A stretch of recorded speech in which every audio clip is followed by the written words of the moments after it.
Hey guys, welcome back again. And today we're going to talk about how to invest for teens, right? At your age is now between 15, 16, 17, 18, 19. Those magical numbers. The most exciting time of your life where you're about to either transition from middle school into high school or from high school into college when you hit 19 years old.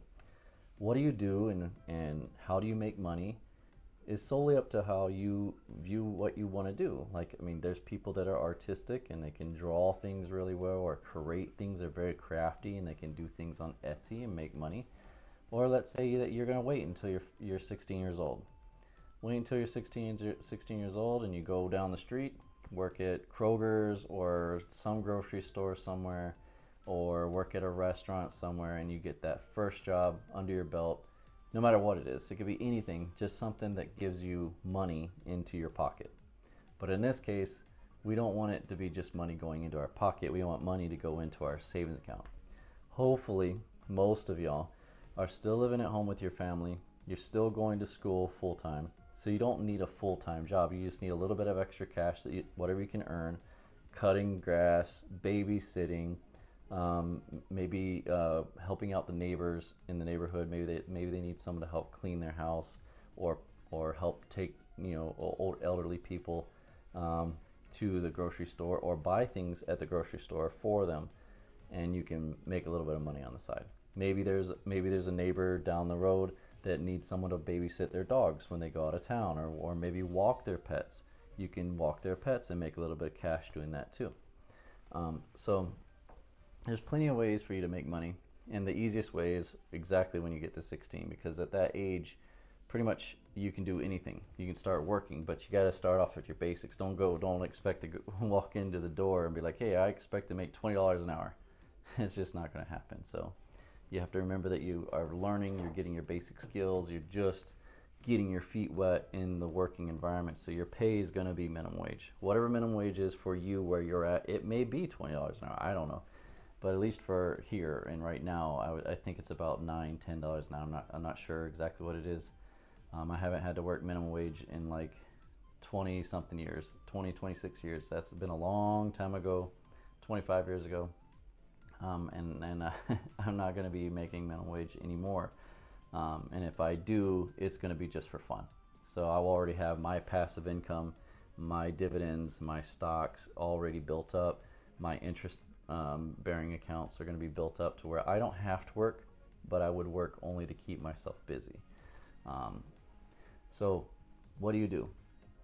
At your age right now, between 15 to 16, you are getting ready to get your driver's license under your belt. You're getting ready to study, take that driver's education, and get your car or get your license and get everything done at the DMV. A lot of things to consider here. This is going to be the first debt that you probably ever have that's a large debt that ever comes into your life, and it isn't going to be just you.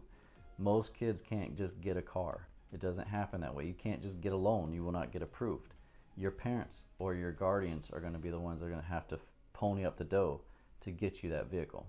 So instead of doing that, instead of being and putting that burden on your family, because if you don't know this already, your parents are going to end up paying a lot more every month just to have you on their insurance. As soon as they add you to their insurance, you are a liability, you're a risk, because you're very young. Insurance companies love you because they know that they're going to take advantage of the parents. I suggest that you try to find something very local, very near, preferably walking distance, biking distance, skateboarding, rollerblading. Pick something, some kind of mode of transportation that doesn't cost a lot of money, that you can hop on, or hey, Mom, Dad, can you take me to the grocery store? I have to go to work. Or this is my schedule, can we work out something? Or hey, coworker, you live next door to me, can I hop a ride with you and go to work with you on, we'll try to schedule our days so they're kind of on same days that we can work together, and we go. Or maybe there's someone at school. Cool thing, and this is what happened to me. So when I was in high school, and I know they still have it nowadays, it's called HECE or home ec. You go to school half a day and you work half a day. So take advantage of that. Take advantage of those kind of programs where you only have to work half a day and go to school half a day. Guaranteeing you that there's a lot of students that are going to be in that same class as you that are going to be working at the same places that you work. And if you don't have a job already, you've got opportunities right there of 20 plus kids in the same class as you, maybe less, it depends on the size of your school, but in my case I had like 20 different students in the same class with me. I'd be, hey, where do you work? How much do they pay? How do you get the job? Hey, can you get me a resume? Not resume, but an application that I can fill out or something, or give me a contact, or hey, can you give them my name so that I can fill out the application and get hired and start working, and I'll just go with you. Can we carpool and stuff like yeah, and then you just chip in some gas money, chip in taking them out to eat or something. But again, the whole point of this, trying to get a job, is twofold. One is to kind of build your resume, build your experience, get out there and start learning what it's like to earn money. So this is called active income. So in order for you to build your passive income, you got to be able to get that active income in your pockets and put directly into the bank. Again, from my older video, if you missed that one, you want to try to spend only 10%. So if you can reduce your bills, you don't have to have a cell phone. And you don't have to have the latest and greatest and most flashiest cell phone if you get a cell phone. I get that when you start traveling or you start working or you start doing whatever, you're going to need to be able, hey, I need to call my mom. Oh yeah, use the office line. There's no office line. Oh well, you got to call on your cell phone. Well, hey, you don't want to be good. Hey, Bobby Joe, can I borrow your cell phone? I got to call my parents. So at that point, I would say, yeah, you're going to have a cell phone bill, but let's look at it logically here. You don't have to have your own cell phone plan. Nowadays, you can do a family plan. Your parents can do a family plan and add a line for like $15. So you make a deal with your parents and say, hey, I would like to have a cell phone. I don't want the latest and greatest. Give me a flip phone. I don't need anything flashy. I just need something so that if I need to make a call, I just pick it up, dial your phone number, and get a hold of you. And you guys can get a hold of me whenever I'm out and about. So it doesn't have to be an iPhone. It doesn't have to be anything flashy. Because I remember back in the day, I didn't have any of that stuff. We didn't have no cell phones. We didn't have any of the smartphones or flip phones or none of that stuff. When I was 16 years old, pagers were the thing. We had pagers, little beepers that you had on the side of your belt band, and you go beep beep beep beep. You pick it up, you look at it, it's got a phone number on it, or a little message on it that says, "Hey, call mom," something like that. And you go to a payphone, which don't exist really anymore, and you put in some coins, or you have a little calling card. You punch in the number, and you go, "Hey, mom, what do you need?" And sometimes you get a response back hours later because you may not find a payphone for however distance you are from the payphone. And at home, they used to have phones on the wall. You just pick up the phone off the wall and call, "Hey, cousin so and so, come pick me up. I got to go to work." Or call your neighbor, "Hey, are you at home right now? Okay. Can you come pick me up at 3 p.m.? I got to go to work." So technology nowadays is way beyond light years from when I was a kid. But where I was going with that is all those things were non-essential things. Like I didn't need a pager, but if I had to have a pager, it was a certain fee I had to pay every month, and my parents could get a hold of me anytime that they needed to get a hold of me, and I would be notified, and I would call them. In this case, nowadays with technology and stuff, you're going to pay hundreds or even thousands of dollars if you're trying to stay on the bleeding edge of technology and try to get the latest iPhones and try to get the latest tech, latest smartphone or something like that. You don't need that stuff if you're trying to advance yourself and to make it to F.I.R.E. Don't think about any of that stuff. Delay that stuff as long as you can, and try to get on your parents' family plan and let them pay the $15 on their bill, and you just reimburse them back the $15 or $20 a month that it is for that phone bill. You don't need an iPhone. You don't need any crazy Samsung Galaxy whatever at that time. Just don't go down that road, because it's an endless trap, and you're doing is just throwing away money. Because every time you turn around, there will always be the latest and greatest and newest and most flashiest thing out there. You don't need it. That's a rat race that everybody falls into nowadays, is everybody's got to have the latest iPhone. Oh, my phone is starting to act up or something, and I got to get the latest phone. You really don't need the latest phone. It doesn't, what's the point, really? If you're trying to reach F.I.R.E., that's not what you're wanting to do. Try to avoid that.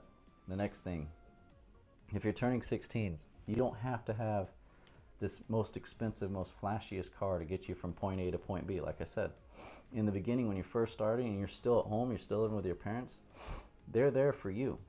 If you're respectful and you're humble and you do what your parents are telling you to do, I don't think that there would be any reason why they would say, no, I'm not taking you to work.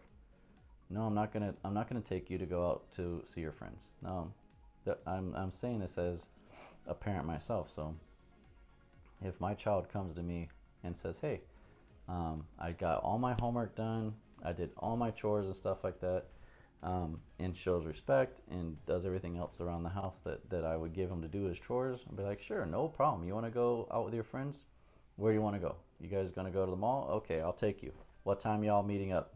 All right, and then you would just do it. And here's like 10, 15 bucks.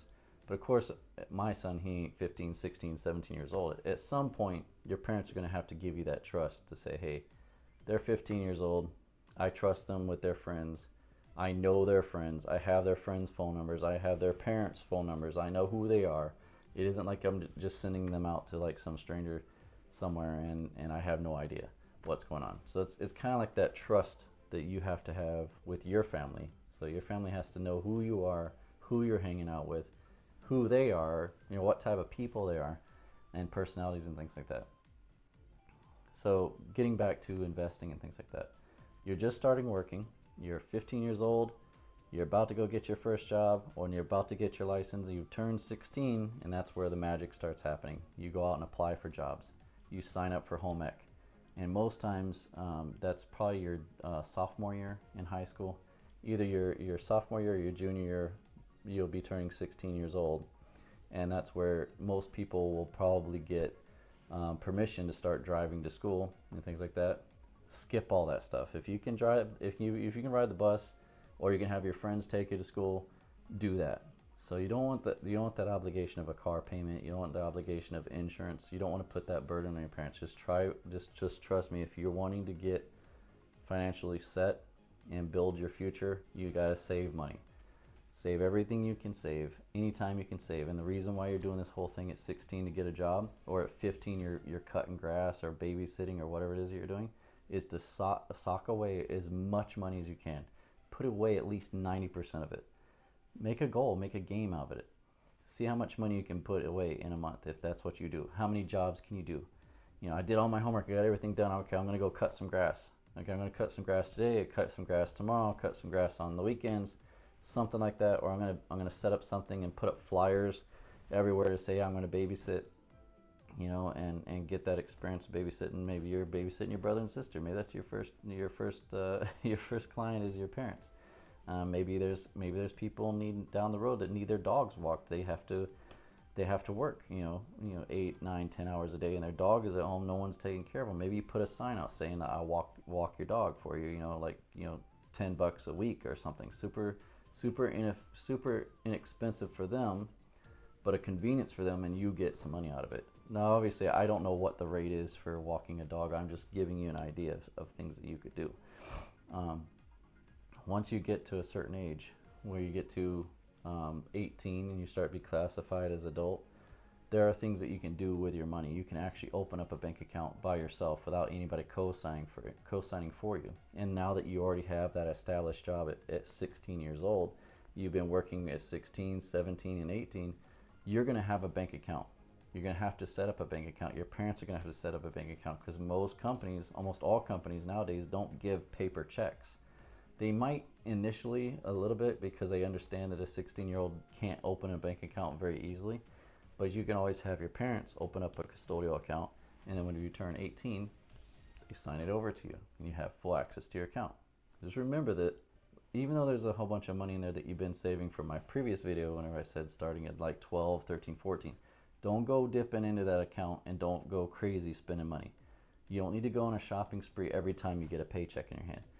I would suggest this. You know what your hourly rate is. You know what your hours are that you work every week. Don't even look at your paycheck. You already know what your numbers are. Of course, you need to know and look at the paycheck, but don't go and say, "Oh wow, I got $300 this paycheck. I'm gonna go and I could buy another PlayStation, or I can buy some games." Just trust me.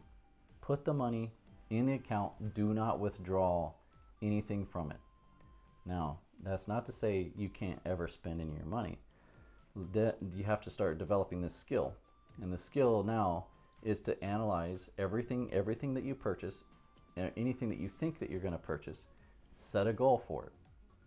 Say that you're going to save up 10% of your pay every single payday to buy a new PlayStation 5 or PlayStation 6 or whatever it is at that time. Maybe you want an iPhone, but you don't want the loan, you don't want the debt, you don't want to have to be monthly obligated to something. So you want to figure out, how much money do I need to save up to buy a phone? It's a necessity at this point, because I gotta call my parents and they gotta call me. I may need to call my girlfriend or boyfriend or whoever you're dating. Maybe you're gonna want a car. Maybe you make a deal with your parents to say, hey, for graduation from high school, to get me ready to go to college, because college is now further, it's in a whole nother town, or it's 10, 15 miles away, you make a deal with your parents and say, okay, if I can save up $2,000 and you guys can save up $2,000, or at least meet me halfway, can you go in with me and buy a used car for my first car? So don't try to go something fancy and flashy. You just want a reliable piece of transportation, something safe that gets you from point A to point B, and not have any car payments at all. If you can find a deal like that where you can save up $2,000 for a car, a short-term goal, to say, well, I'd say like a midterm, because if you're starting at 14, 15, and maybe you don't get to that dollar amount until you're 18 years old, because you're doing everything I'm telling you to, you find a job that's close, you're riding a bicycle, you're riding a skateboard, you're riding a longboard, whatever it is that you're riding, roller skates, roller blades, you name it. You get there to go to work and you have your parents call, hey, it's raining, can you pick me up? Or it's snowing, can you come get me? It's cold. Something like that. Work out an arrangement with their folks. But the goal here is to save as much money as you can possibly save. So put away as much as you can and learn this at an early age. Because I know in high school, when you first start getting that money, it's very, very tempting to like take it all and just blow it. Go out and spend it on everything. It's just not worth it. Just think about it like this. You live at home, you don't have any bills, you don't have any responsibilities, you don't have to worry about food, and if you do have to worry about food, it's what's in the fridge, what's in the pantry, something that I can make. And start doing chores around the house, start helping out your family, help them out. Start earning that respect and that gratitude. Show your gratitude to them, because they are working for you. They're putting in that time. They're putting in the hours of blood, sweat, and tears for you, so that you can have a nice place to sleep, have a nice place for you to eat, have a nice clothes that you would be wearing, whatever accessories or things that you would need for school, like a backpack or whatever it is that you need. They're there for you. They're there to help you out. They want to make you succeed. They want you to succeed better than they were when they were younger. They want you to be their next prodigy. They're trying to make you and put you out on the right path. Most parents are out to make sure that their kids have a better life than they had. So that's going to be it for this video for now. The next video that I'm going to talk about is going to be once you get into college. What is it that you need to do? What kind of college do I need to go to? What kind of education I should consider? What are my options now that I'm graduating high school? What are my options now? And now I have all these other things that are in my mind about maybe getting married or something. Anyways, we'll cover that in the next video. I think that most of this would be pretty informative for you guys if you haven't already thought about all this stuff. Do give me a like. I guess smash that like button down there if you can. Subscribe if you wish to. Click the notification also, and I will see you guys in the next video. Thanks.